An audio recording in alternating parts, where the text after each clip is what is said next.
It's National Primary Care Week, a time to really think about our health. And so I'm so glad that we're sitting down with Dr.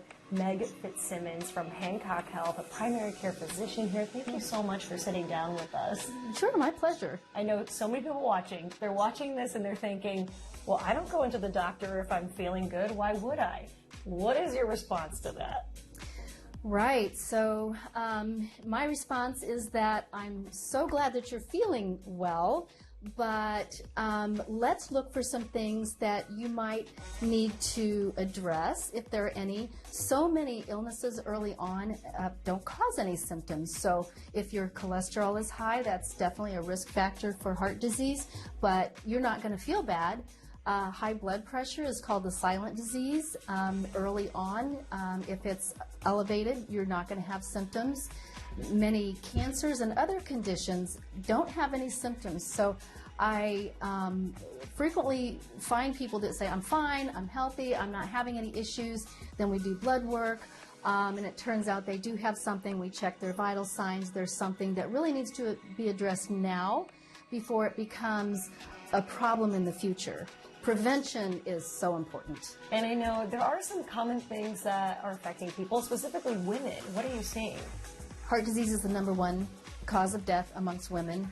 Many times they're concerned about other issues. I have headaches. My periods are irregular. Sometimes those things are a link to more in-depth issues that are going on that need to be addressed. So what are your fears? Can we address them? Is this really something that you need to be concerned about? The primary care physician will do baseline labs, baseline screening tests. When you come back year after year after year, they have that baseline that they can look to see if there have been any changes, and that's just really important. We get to know the person, we get to know their labs, we get to know their screening tests. If something new comes up, then we can, redirect and investigate that. You mentioned really getting to know them, and I know people probably have questions about genetic testing and how that could help them. Right. So 5 to 10% of cancers are due to inherited genetic mutations. So the majority of cancers are not due to a genetic inherited mutation. So therefore, it's very important to talk about risk factors and who's at increased risk for certain cancers. But for people who have certain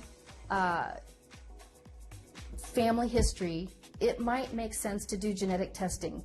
And so things, for example, if you have a family member who had cancer at a young age, below the age of 50, if you have one individual in your family who has had 2 separate kinds of cancer, or if you have one side of the family where there are multiple cancers, those might suggest that maybe you have inherited a genetic mutation. And so talk to your doctor about that. That's where it's really important to know your family history. So if you don't know your family history, talk to your mom, your sister, your brother, talk to your family, come prepared, and your doctor can look into that. Talking to a doctor can make such a big difference, because something that we all might be guilty of, I know I am, is going to a search engine too often, typing some symptoms in, and then you're making yourself all nervous. And I'm sure you tell people, don't do that.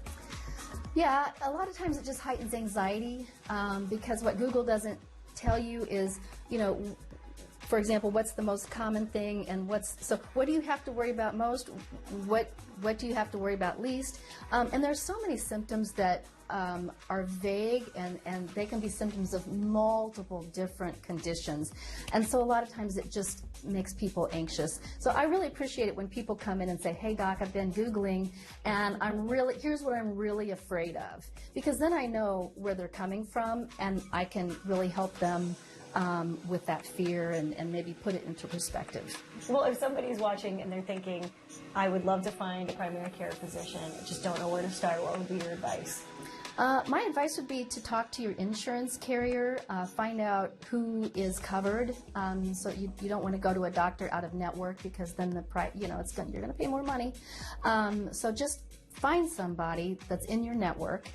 make that appointment, sit down with your doctor, interview the doctor if you'd like, and say, here are the things I have. Are you okay with this?